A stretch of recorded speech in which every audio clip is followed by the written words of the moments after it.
So I wanted, before we get started, to let everyone know that I have a new podcast out, and it's called Meditations. If you like the Meditations segment of this current podcast, you'll like the Meditations podcast. It's nothing but 20 minutes of meditative sounds. And now, on with the podcast. Ladies and gentlemen, welcome to Caesar's Palace for 12 rounds of boxing. In the red corner, from Los Angeles, California, wearing the red trunks with the gold trim, weighing in at 125 pounds, the lightweight champion of the world, Danny Little Red Lopez. Well, Bill, our winners get a home theater receiver.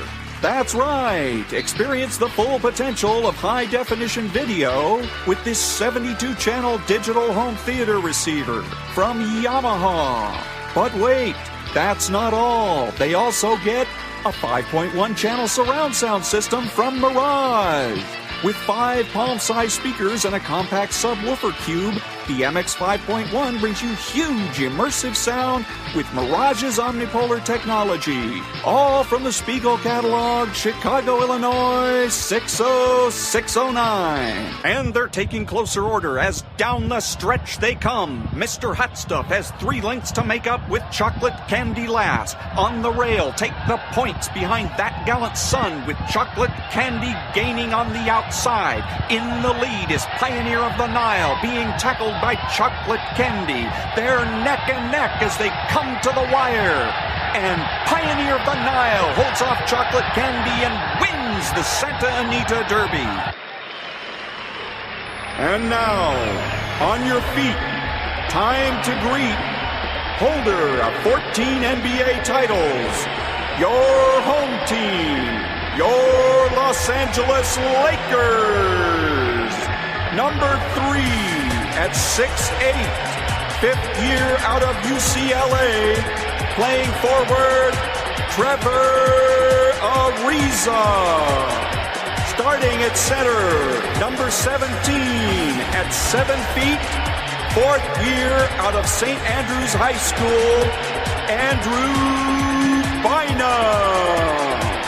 And at guard, number 24, 6'6", 13th season out of Loyal Marion High School, Kobe Bryant.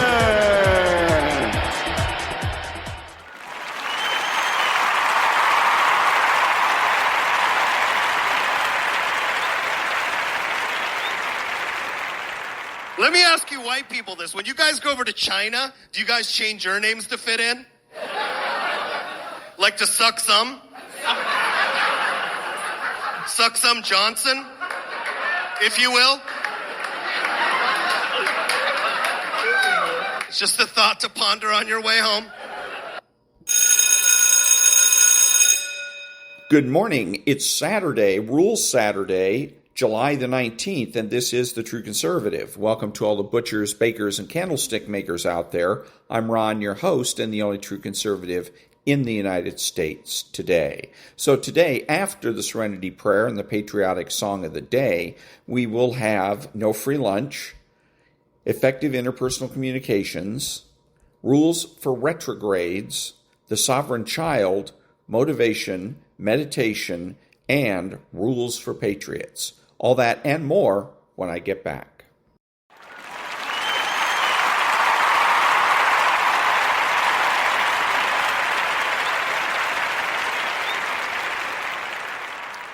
God, grant me the serenity to accept the things I should not change, the courage to change the things I should, and the wisdom to know the difference. Amen.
Thank you. And now there's no free lunch. 250 Economic Truths by David Bahnsen. The groups that will be hurt the most are the low-paid and the unskilled. The ones who remain employed will receive higher wage rates, but fewer will be employed. The loss to the unskilled workers will not be offset by gains to others. Smaller total employment will result in a smaller total output. Hence, the community as a whole will be worse off. Milton Friedman. Lesser employment at a higher wage does not magically create more output. The interest of the society economically is in total output. A higher wage for those retained in a government mandate of such does not facilitate higher productivity. And indeed, it is not even intended to do so. It sacrifices total output, the needs of the many, for a higher wage rate, the needs of the few, with no regard for the zero wage rate paid to the marginalized worker priced out of the equation. And that was There's No Free Lunch by David Bahnsen. Back in a minute.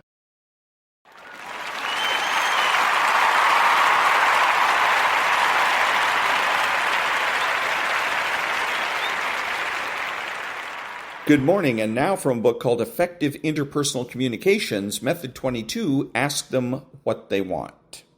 The need to use this method arises when people assume a dual stance and accuse you of doing something they do themselves, or they blame you no matter what you do. If you go right, they say it's the wrong way. If you go left, they again say it's the wrong way. Gary works in an energy company. His team manager once asks him to describe how he will respond to a customer in a certain scenario. In the scenario, a customer says, "The energy prices keep increasing. Why is this so? Also, I want to reduce my direct debit to $30. Gary offers his reply as follows. The prices are increasing throughout the country due to market inflation. Also, you shouldn't reduce the direct debit, as with rising prices, it needs to be increased rather than decreased. Hearing this, one of Gary's colleagues says, "Gary, you cannot force a customer to set a direct debit they don't want to. If they want to reduce it, we are legally bound to follow their wishes." Gary replies in a very strange manner to the colleague, "You have to ask the customer before changing the direct debit. You cannot change the direct debit without telling the customer." Well, that's what the colleague has just said. You need the customer's permission. You cannot force him. You see examples of this behavior again and again in everyday life. People say one thing, and when you try to correct them, they start supporting your opinion, except it doesn't sound like support. It sounds like they were already of the opinion you just mentioned, and you mentioned something opposite. In other words, when they can't win, they take the opposite side along the way, presenting you as if you are on the side they themselves were on previously. In this case, when using this method, you should say something like, What did you mean? That's what I said. This is the case where you should consider the matter to be worthy of a reply. Otherwise, you might choose to ignore the matter altogether if you think it's a minor issue and doesn't really hurt you. However, if it is something you can't tolerate, then you should think carefully before saying anything. It would be better to ask the person what exactly he means or wants before giving him any reply, hence the name of the method. It's very easy for us to become attached to a particular opinion or belief. If we have seen something since forever, we laugh if somebody tells us something different from what we're used to being possible. For example, if we went back to an older period in time and told someone who's only seen carts drawn by horses that cars would exist in the future, which would run on engines and need no animal to pull them, they would think we were crazy. Likewise, when we are talking about something and the other person twists our words negatively, we get confused and don't understand where the other person is coming from. As an example, it might have happened to you that when you read an opinion in an online forum, you thought that the opinion was correct. Then when you read someone else's opinion, which had been given as a reply to the previous post, you suddenly started feeling the second opinion was the correct one. That's where the ask them what they want method really helps. We use it to ask our opponent what he wants and ask our opponent to clarify what his actual belief and position are. By clarifying what he wants, your opponent is basically clarifying for you what are the similarities and differences between your beliefs and his beliefs, whether there is a need to be arguing at all in the first place, or are you both actually on the same side and arguing for no reason just because of a misunderstanding or for the sake of upholding your pride and not looking like you are losing a debate. By asking your opponent to clarify his position like this, you avoid misunderstandings brewing up between the two of you, where one person distorts the meaning of what the other person is saying and makes a mountain out of a molehill. And so that was chapter 22, method 22. Ask them what they want from the book, The Effective Interpersonal Communication by Daniel Hayter. Back in a minute.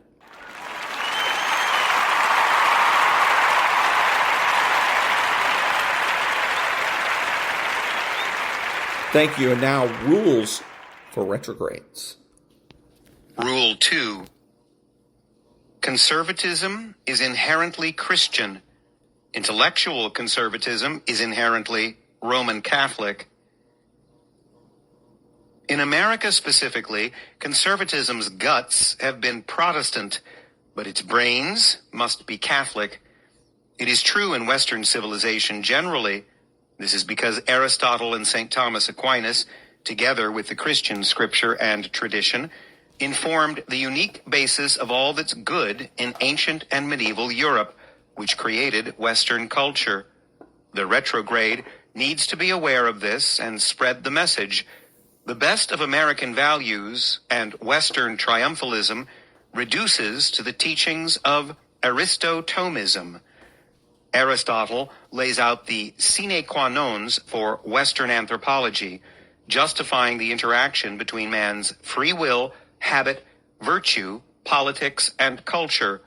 St. Thomas most aptly shows how Christian tradition and scripture perfected these Aristotelian building blocks of culture.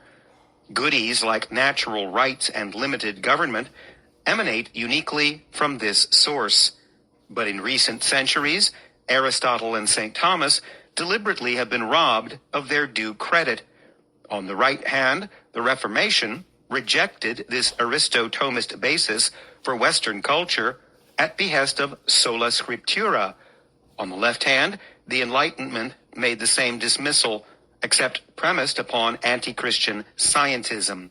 In other words, the two movements rejected Aristotomism for opposite reasons. Things played out interestingly in America.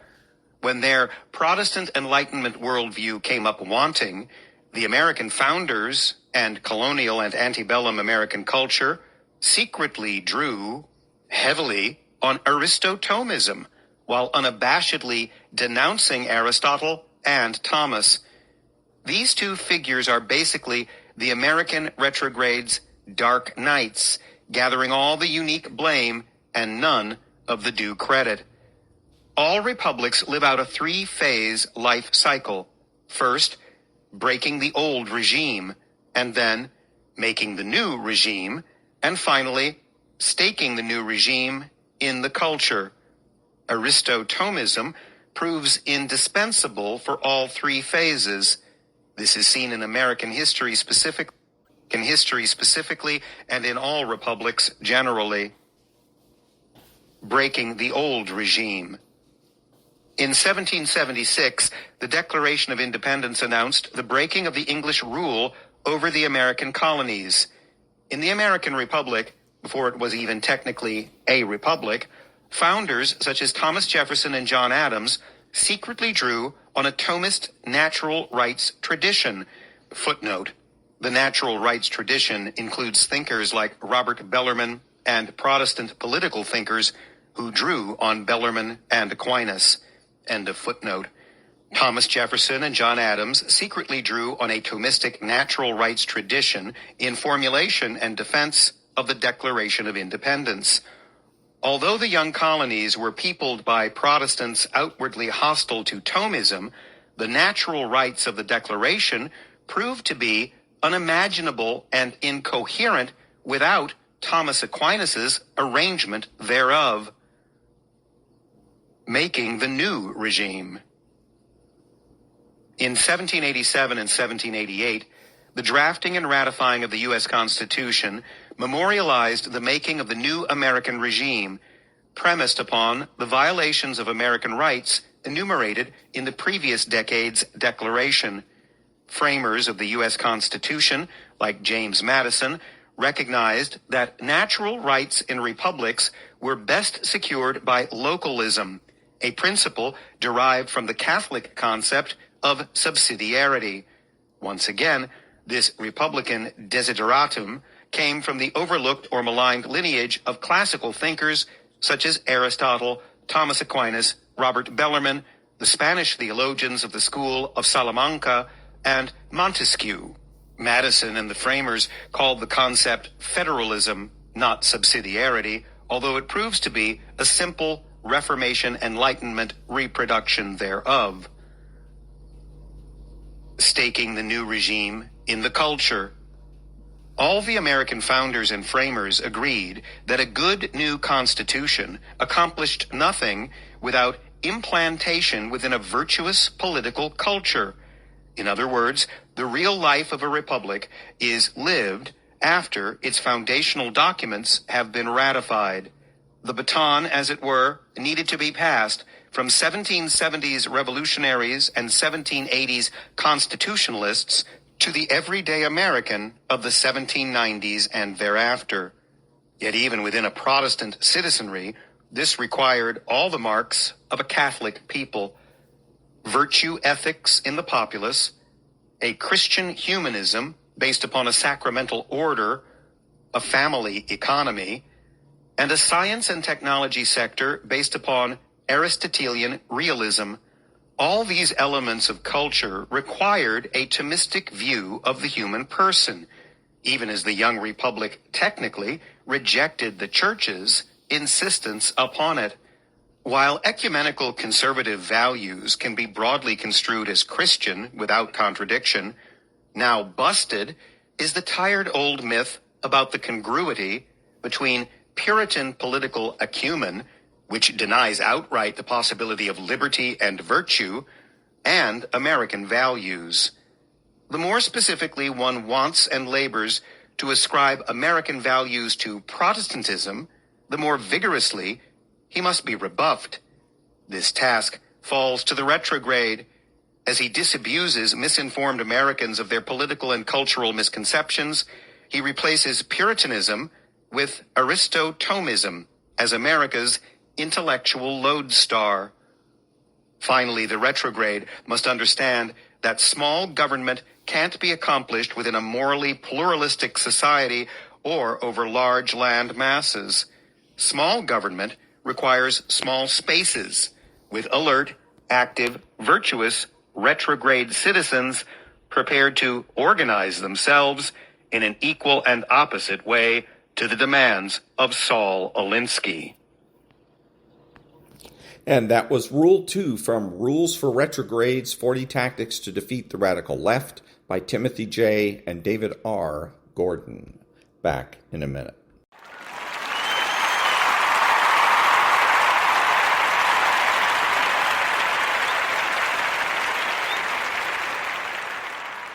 Thank you. And now in the book, The Sovereign Child, we continue with the chapter about the philosophical underpinnings of the idea of the sovereign child. And this section is called Rejecting Identity, Essentialism, and Human Nature. The notion that a major project in life is to find one's true self is a harmful idea. People don't have a true self, essential and unchanging, and life is not a journey in search of it.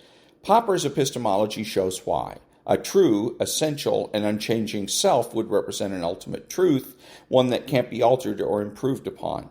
Let's imagine you found your true self. How would you know? How would you know that this true self won't change? How would you know when your journey of discovery is complete? The typical answers to these questions, you know when you know, you can feel it in your guts, hearts, or bones, reveal their irrationality. You know when you know is obviously circular. And why exactly are these internal organs so precise? We are told about mystical experiences that signal self-discovery, which, handily, are not describable in words. These prescriptions tell people to be their own authorities on who they are, which sounds superficially wonderful, except that we do not have some essential true nature. Instead, we are problem solvers, each capable of becoming enthralled with some particular problem. Making progress on a problem situation that we care deeply about is how one lives a satisfying life. Falling in love with a problem requires learning and discovery, and it will proceed in unknowable ways. A person enthralled with music might delve into building musical instruments and then shift from there into sound design for film or find an overlap with physics. Or a person's passions might drastically change when they encounter something new and unexpected. Fortunately, living life as a fun, dynamic process of engaging with better and better problems can begin today. There's no need to hold real life in abeyance until one's true self is revealed. The real work begins now. And this work can quickly take you to the edges of human knowledge. If your dream is to visit other planets, then you'll need to learn a lot about mundane topics like gravity, entrepreneurship, and engineering, about which humanity has discovered rather deep theories. In contrast, life as a journey of self-discovery is a model of stasis. The journey maximizes experiences, travels the world, and tries out various life partners and living situations. Adherents to this model often spend a lot of time in school waiting for the self to reach some end state that only then can apply itself to a suitable problem in the external world. There's a lot of psychological and physical activity going on, but this apparent dynamism is illusory. There's lots of discovery in the sense of sampling, but relatively little knowledge growth. Although both the world traveler and advanced degree holder may know a lot, they likely do not know much that isn't already known. On the other hand, the person tinkering in their basement, consumed with a problem while uninterested in self-discovery, is more likely to produce something utterly novel and meaningful. An injunction to self-discovery can feel profound and mystical, and its appeal to young people is featured in film, music, and fashion. It is held up as a marker of individualism and stands in contrast against communitarian group identification. Individualism is indeed worth celebrating, but not like this. It is better to support individualism with respect and support for an individual's tastes and preferences. Replace find yourself with develop your tastes and preferences. What about human nature? Isn't there a part of us that is durable, unchanging through the generations and captured by some of the great wisdom traditions? Isn't it a good idea for kids to inquire about and get familiar with these fundamental and indelible traits? The idea of an indelible human nature runs counter to Popper's refutation of an essential permanent self. All of our characteristics, even those obviously tied to survival instincts, such as fear of heights or distaste for moldy foods, can be consciously repurposed to inspire skydivers, and cheese lovers. Defenders of human nature as a concept tell us that skydivers and cheese lovers are rare examples of culture overpowering nature. But if culture can overpower human nature, then human nature is not the indelible, timeless constant that it's made out to be. Instead, it can be changed and even directly rebutted if a person develops a reason to do so. Some people become celibate, some become ascetics, some become obsessed with various fads and social conventions, all of which challenge the idea that we are tied to some timeless set of values, instincts, or behaviors. I raise this because the concept of human nature plays a sinister role in childhood. Chapter 4 describes the damage that rules impose on children's relationship with themselves. And the concept of a base inner nature is used to justify the need for an adult to manage a child's affairs. In this view, the adult is necessary to protect children from the deprivations of their own innate animalistic urges.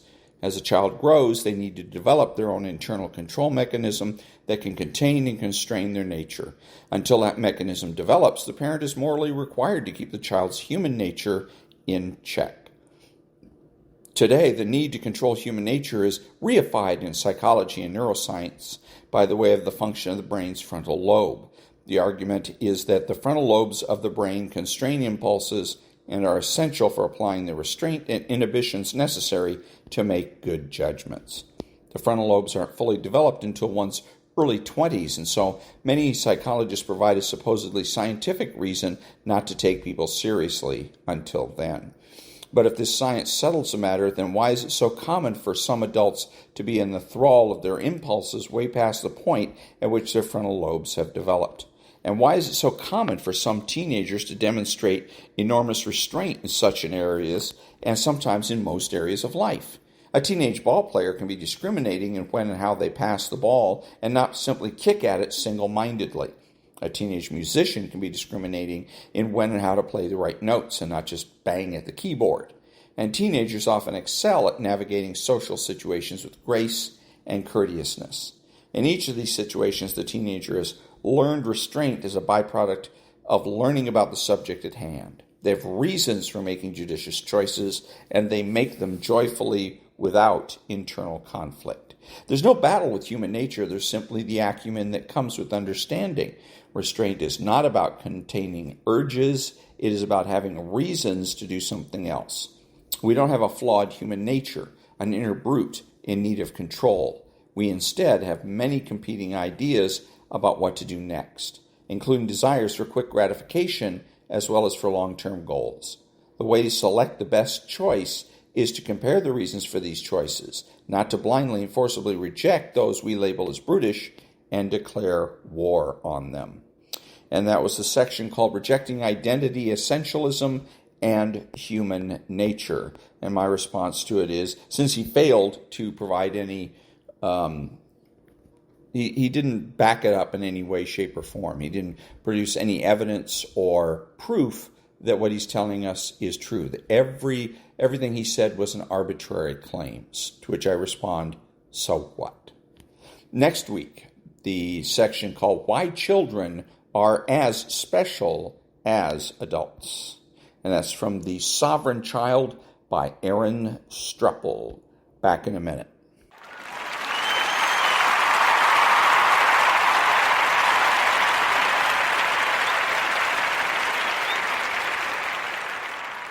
Thank you. Now a little motivation. The cancers out there, stress, depression, and not believing in what you are, your confidence. Those three things will destroy any dream. Your imagination is the evidence of things not seen. Because your imagination, you're the only one can see it. Regardless of how serious your condition might appear to be, in spite of what the doctors might have said to you, in spite of the pain, what I want you to begin to know is that it's possible that you can survive. You have to know within yourself that I can do this. Even if no one else sees it for me, I must see it for myself. Your history is not in charge of your destiny. You gotta move on. You gotta let go of the mistake. You gotta let go of the guilt. Your future, it's bright. I hope it's this anchor. When there's hope in the future, that gives you power in the present. Before anything can take place, you've got to believe in your heart of hearts that it's possible that you can be this. You are powerful. You might not like conflict, but you're going to have to deal with it. Either way, you're going to have to deal with it, so either you deal with it on the winning end, or you deal with it on you got punked. You make that decision. Are they going to punk you, or are you going to stand up for yourself? We've got to acknowledge what we're feeling, but also connect with that part of us that knows that you're powerful. And that your circumstances, they don't determine you. You determine your circumstances. You've got to mobilize your mind and your spirit. It's possible that I can beat this. It's necessary that I do this. I'm not through yet. I got some things I've got to do. I'm going to control my own personal economy. I've got a dream I want to achieve. I am the captain of my ship. I'm going to control my destiny. And whatever it takes, I'm willing to do the work. I'm not through yet. I'm not going out like this. I'm going to fight. If you fight and do not give up, if you fight and do not surrender, if you fight and you do not bend, if you fight and do not break, you will break that thing that's coming up against you. So fight. When you get to a point in your life and you feel that you have hit the end of the road, that's when you have to dig deeper. That's when you have to work harder. That's when you have to shut out all the noise and listen to your passion.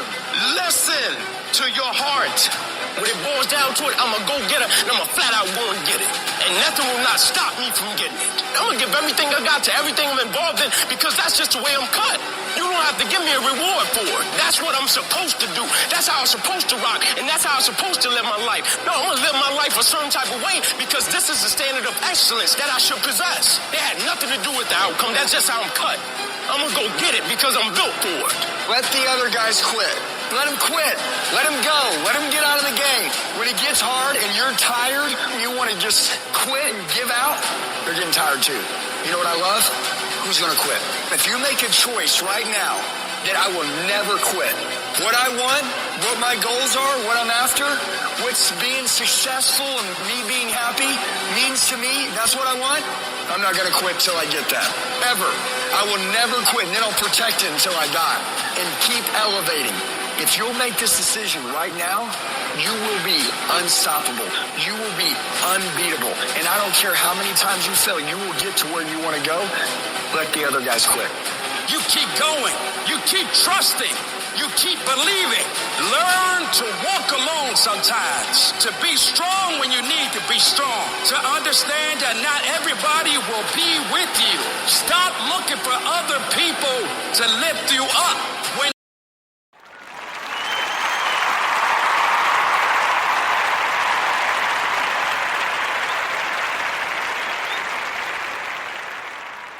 Thank you. Now, rules for Patriots.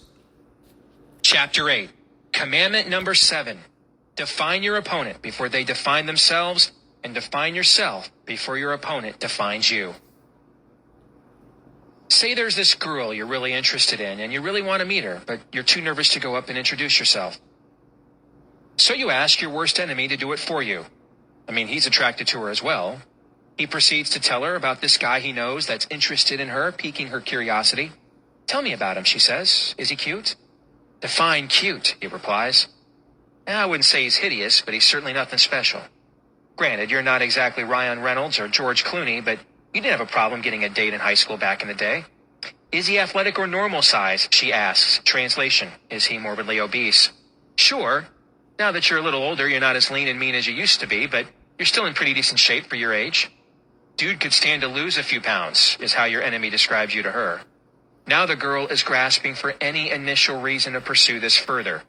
What does he do for a living? That's her final inquisitive attempt to give you a chance. You're just about finished with med school, which you put off for a few years to do missionary work in Africa. Currently, you volunteer to provide medical care at the homeless shelter in your spare time, and you're temporarily living at home with your mother, who is still lonely and struggling with grief after the unexpected death of your father last year. Nevertheless, your enemy tells the girl, well, he's unemployed and lives at home with his mom. By allowing your enemy to define you to the girl you're both interested in, you have been defined as unemployed and living at home with mom, overweight, and not exactly blessed with movie star good looks. Your enemy didn't technically lie in the way he described you to the girl, but he certainly cast you in the worst possible light. Since the girl assumes she's already getting the best possible description of who you are from the person you sent to indirectly represent you, she concludes you're really a fat loser without a job. Well, no wonder he didn't come talk to me himself, she says to her friends after your enemy departs. With her phone number for himself, of course. If you went online looking for love, would you put fat loser without a job on your eHarmony profile? No, you'd probably put decent looking guy finishing up med school who is currently caring for his grieving mother instead. By now, some of you reading this are wondering what the point here is, other than the shy guy who sent his enemy to talk to the girl he's interested in is a total ignoramus. Well, that's precisely the point. In the culture war, we are making the same mistake. We're bashful about expressing and advancing our principles, which allows our enemies to bash us to an available and undecided culture. Most Americans do not know what they really believe, let alone why they believe it. Think I'm wrong? Just look at the election results of the past decade and a half. In 2000, the American people gave George W. Bush the presidency despite losing the popular vote. In 2012, the American people gave the Republicans both houses of Congress to go along with the presidency for the first time since Herbert Hoover. In 2004, they re-elected George W. Bush president of the United States. Then in 2006, they made Nancy Pelosi the first female Speaker of the House in American history and gave the Democrats a 60-seat, filibuster-proof majority in the U.S. Senate. In 2008, they elected Barack Obama to the presidency and gave Democrats total control of Congress. In 2010, they fired over 700 Democrats and made Republican John Boehner Speaker of the House, sending a message to Obama he had gone too far left too fast. Then right after repudiating Obama in 2010, they turned right around and re-elected him in 2012, despite the fact he continued to govern just as bad as he had prior to the 2010 midterm defeat. Those are some dramatic swings in momentum in a relatively short amount of time. If I were analyzing the mood of the American electorate based strictly off these schizophrenic results, I'd have to conclude the American people want a quasi-socialist welfare state they don't want to have to pay for, a strong national defense they don't want to have to actually use, and a return to traditional morals they themselves don't want to be held accountable to. Ours is a nation up for grabs, where marriage wins 31 consecutive elections all over the country, but most people no longer view homosexual behavior itself as immoral and can't get enough of modern family. Most Americans describe themselves as Christians, but then sit idly by and do nothing, while every vestige of Christianity is snuffed out of our public institutions. Most Americans say they want less government, until it's their suckling spot on the welfare state teat being threatened. We've gone from red states and blue states to red counties and blue counties, and now to red suburbs and blue inner cities in the same counties. One local weather forecaster says today will be partly sunny, and the guy on the other channel says it will be mostly cloudy. We are every bit a house divided. About the only thing we can agree on is we're desperate for leadership, and desperation almost always leads to bad decisions. Just like the stereotypical single woman in her 30s who lowers her dating standards due to her proverbial ticking biological clock, there is a palpable sense in the country the clock is ticking on America, so something must be done.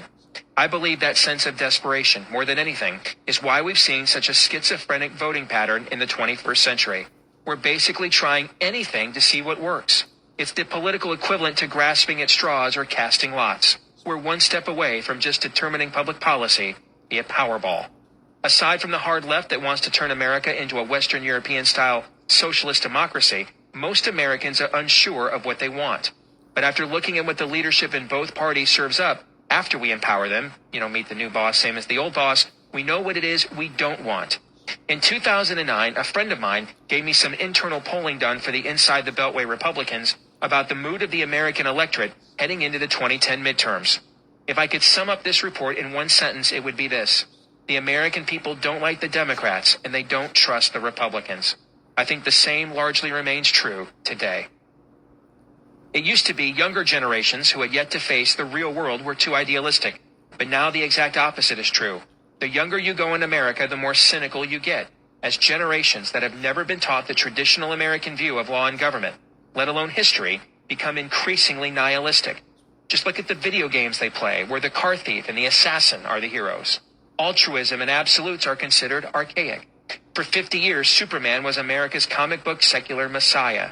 Nowadays, the concept of someone doing good just because it's objectively good and not being conflicted about whether it's actually good or not just doesn't resonate with this generation.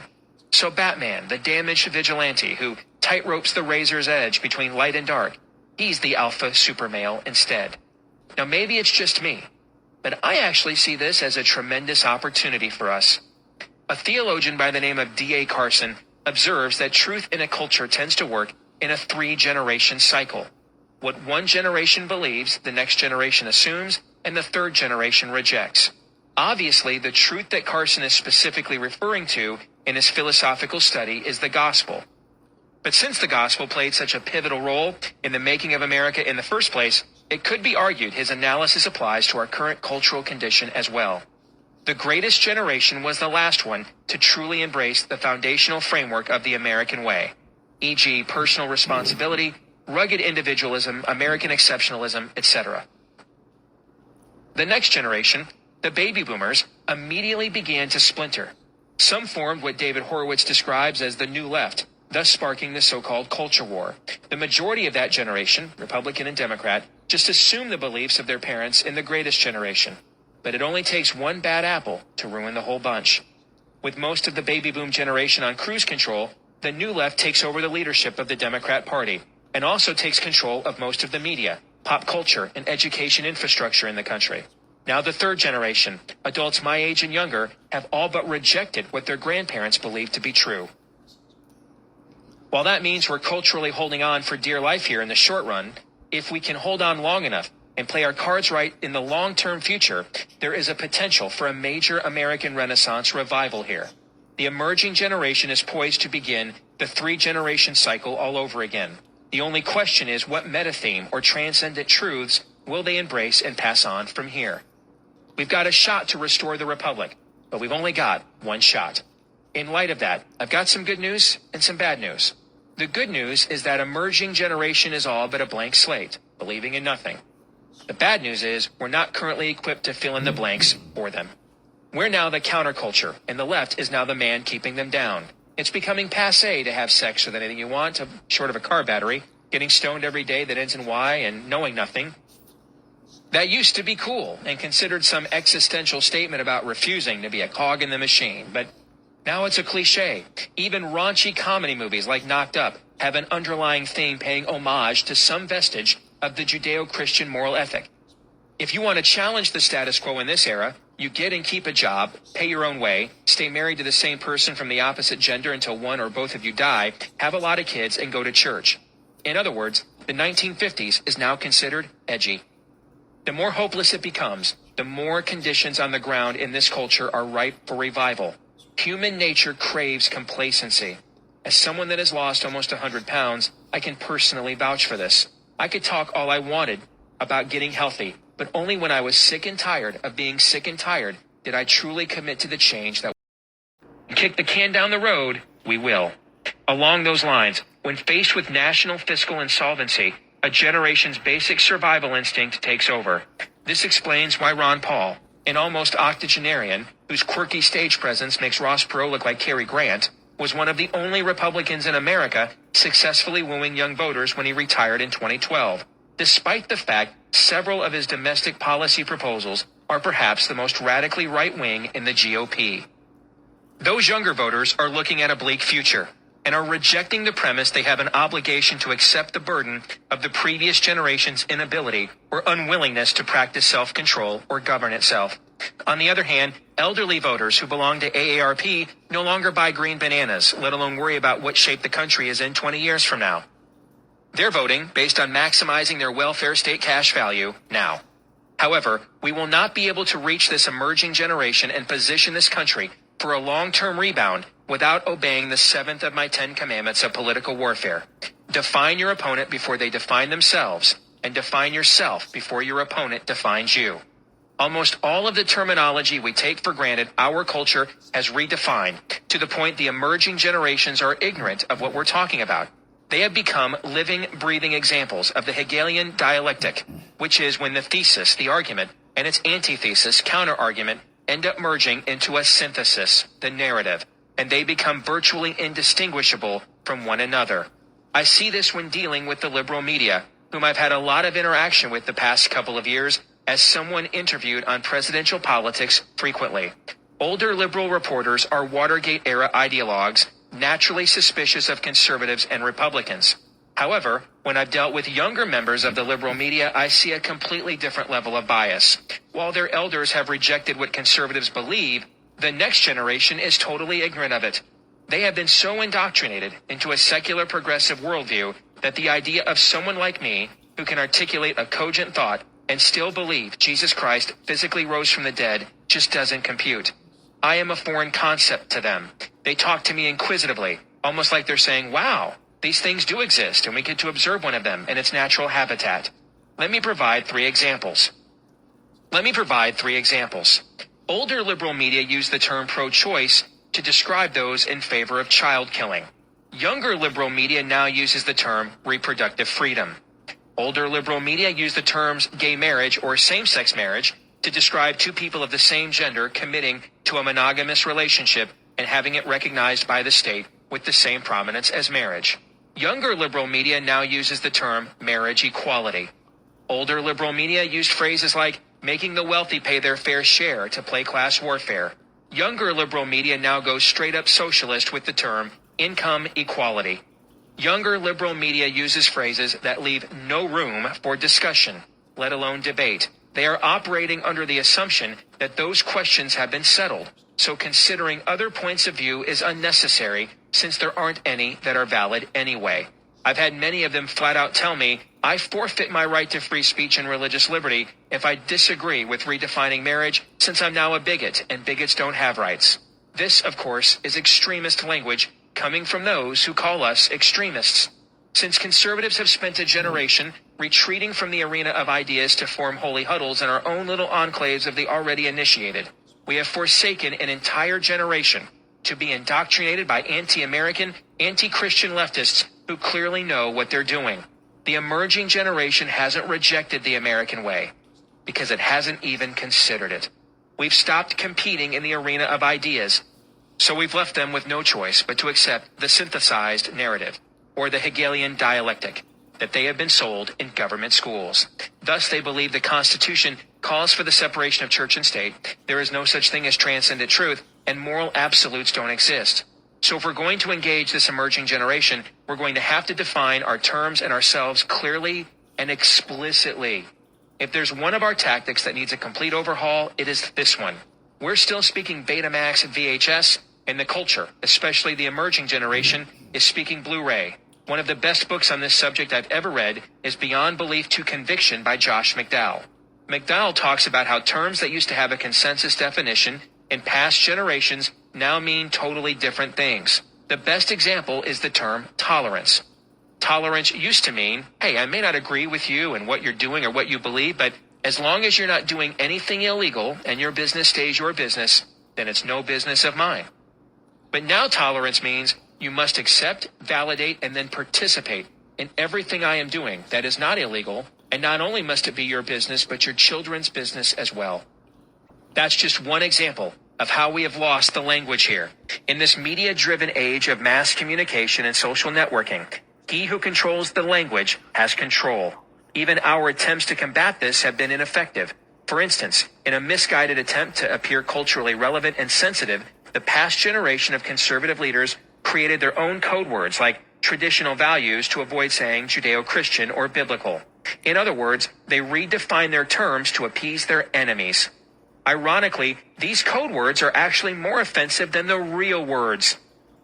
When I tell someone I am taking this stand because I am a Christian, they may not agree, but since they're usually not a Christian, they at least understand that disagreement is coming from my bitter clinging to my guns and my religion. However, if I tell them I'm taking this stand because I'm for traditional values, I just told them they have no values or that their values are out of the mainstream when the mainstream is currently preaching their values. Therefore, my attempt to soften the blow just created more enmity instead. Good luck finding common ground or bringing them over to your side from there. What I have found when interacting with those who don't share my worldview is the exact opposite is true.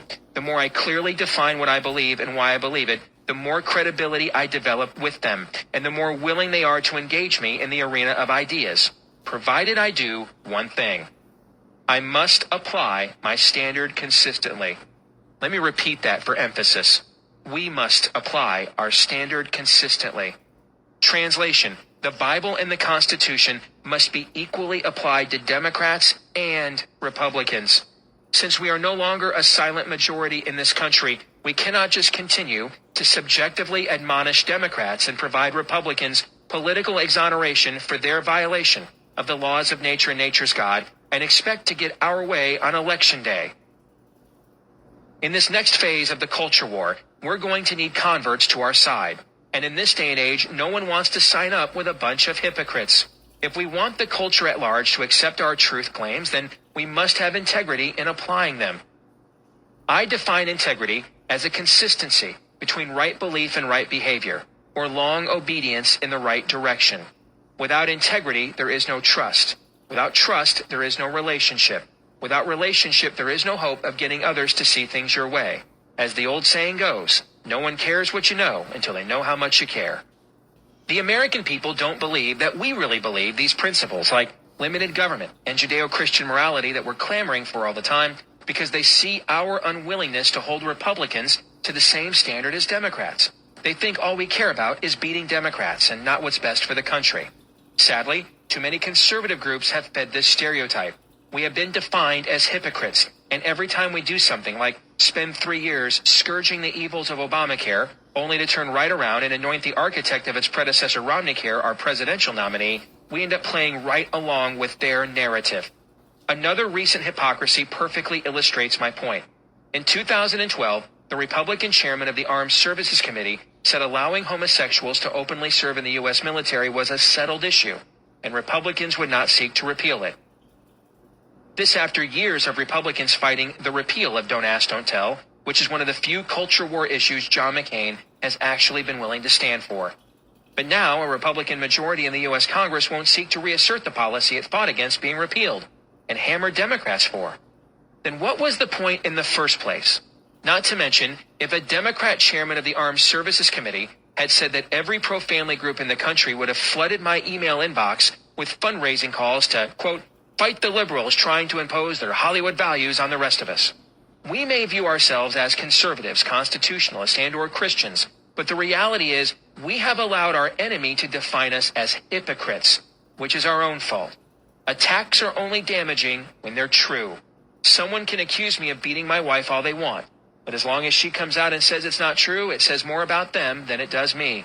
Therefore, the damages that come from being attacked are always self-inflicted, either because you are who they say you are, or you fail to respond accordingly or with a tin ear. All other attacks are opportunities, with your attackers providing you with the means, motive, and opportunity to define yourself without sounding like you're self-righteous or a self-promoter. We are also allowing our enemies to define the argument. That's a big one. Why do pro-life groups just accept being labeled anti-abortion? Why do pro-family groups accept being labeled anti-same-sex marriage? When did illegal aliens become undocumented immigrants? How come conservatives allow these characterizations to go unchallenged when they're being interviewed or communicating via their own platforms? Why do conservatives accept Orwellian, politically correct doublespeak like pro-choice or sexual orientation and then expect to actually win the argument after the other side has already framed it? After all, the right to life is the default position of the Declaration of Independence, which is the organic law of these United States. So shouldn't those who oppose that right be described as anti-life or pro-death? Marriage as the union between one man and one woman is among the oldest traditions in the 5,000 plus years of recorded human history. So shouldn't those who seek to undo it be described as anti-marriage? One of the reasons we conservatives get a bad rap for only being defined by what we're against is because, well, we allow ourselves to be only defined by what we're against. We must stop allowing the left to define us in the argument if we actually want to win the argument. A pretty good rule of thumb is if this is how your enemy wants to be defined or wants to define you, you don't want to use that definition. For example, two terms we should never use. That's right, never use, are abortion and sexual orientation. Abortion sounds indifferent to what is actually taking place, which is intentional. When your kid is getting his tonsils out, the doctor calls it a tonsillectomy. So how come when a mother is having her child removed, it's not called a pediaectomy? Probably because there'd be a lot less of them if it had always been defined by what it actually is: child killing. Whenever pro-lifers are using a public platform to defend the God-given, inalienable right to life, we need to define child killing as child killing. Would you rather be pro-choice or pro-child killing? Some of you reading this now will balk immediately at what I just wrote, worried about such coarse language coming across as offensive. If you're one of those people, then start over at the beginning of this book and reread. If after rereading it you still don't get it, then do the rest of us a favor. Get out of politics because you're not cut out for it. Doesn't mean you're a bad person. It just means you're not cut out for warfare and you're only getting in the way of victory. I guess I'm kind of strange because I'm more worried about offending the God our politicians swear their oath of office to, and he hates the shedding of innocent blood, than I am offending the ones shedding that innocent blood. I guess I'm more worried about saving babies than I'm worried about upsetting those killing them. We would not consider calling a serial killer pro-choice for choosing to take the lives of innocent people. So why would we refer to those who have assented to the slaughter of at least 50 million American citizens in such antiseptic terms? It's quite simple, really. If you want to raise awareness among the American people in order to move them to stop child killing, then you should probably define it as, get this, child killing. It's no wonder abortion ranks low among the issue priorities for many Americans because it sounds indifferent and impersonal. However, many of those same Americans, regardless of belief system, would instinctively act right away if someone was threatening innocent children in their neighborhood. Calling child killing what it is goes a long way towards creating a similar sense of urgency. Likewise, there's no such thing as sexual orientation. This term implies the natural gender each of us is born with is somehow insufficient in determining our identity, when nothing could be further from the truth. To agree to that premise would require making the case God makes mistakes. I don't put windshield wiper fluid in my gas tank and then expect the car to run properly because it has a different fuel orientation. The intelligent designer of the car intended for the parts he designed to work together for a reason, and the car doesn't work properly unless we use it as its designer intended. Similarly, males and females created in the image of God each have parts the other doesn't have. Those parts fit together, and it just so happens the primary purpose they fit together is for procreation. Amazing, isn't it? Almost like there's a plan or something. If we don't get a grip on the language here, the next stop will be the twilight zone. Here's what happens when a culture reaches the twilight zone. In an era defined by bad ideas whose time has come, this one ranks right up, or should I say, down there. As of November 2013, parents in Germany will now be given a third option for defining their child's gender on his or her birth certificate. No, I didn't just make that up. Yes, you heard that right. But there aren't three genders, you say. There are only boys and girls, you claim. Well, that's because you still live in the dark ages with the rest of history's losers, bitterly clinging to your guns and your Bibles. See, you're still holding on to those antiquated traditions of Western civilization, the very moral value system that made liberty and prosperity possible. As a progressive bureaucrat in Oregon recently said, you need to be rehabilitated. Once rehabilitated, you will come to learn what all the progressives currently saving Western civilization have come to learn, although we have no idea where or how they learned it. And that idea is that a child's gender could be, quote, indeterminate, as the German government now asserts. Facebook offers you over 50 different ways to identify your gender. True, for eons now, humankind of all races, ethnicities, and belief systems simply looked between a newborn's legs to determine what gender he or she was and then raised it accordingly. But that is so passé.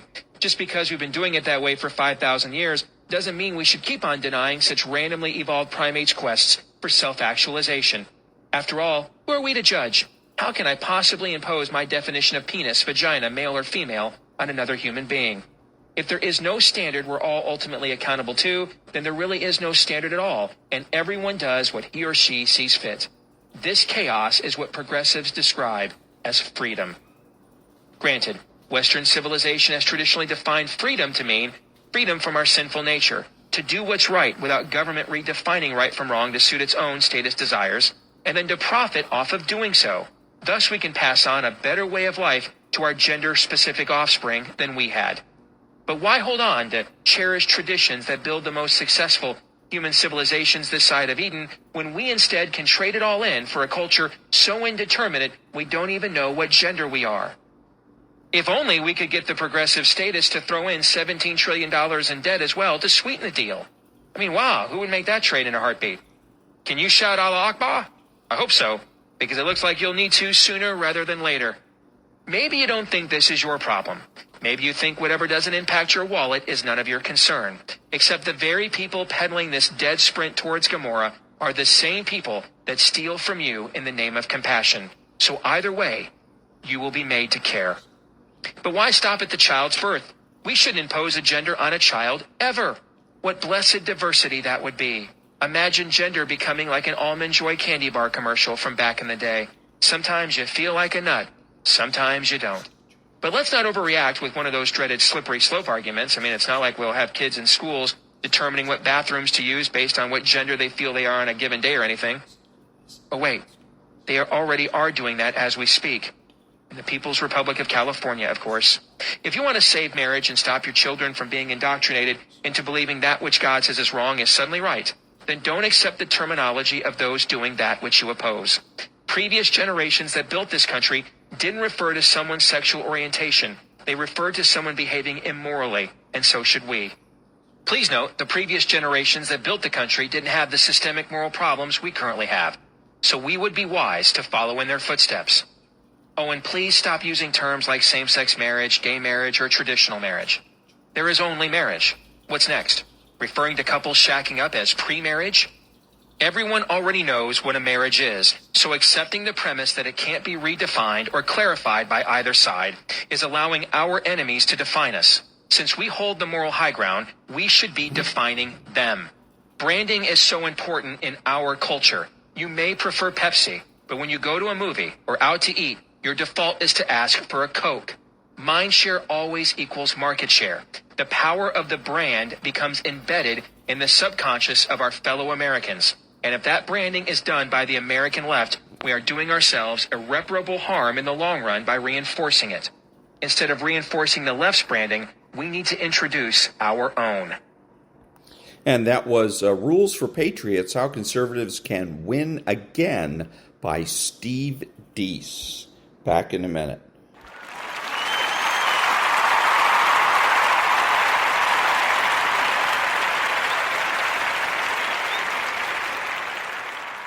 Thank you, and this is Ron, your host, the only true conservative in the United States today, bidding adios to all the butchers, bakers, and candlestick makers out there, and reminding you that materialism is a concept.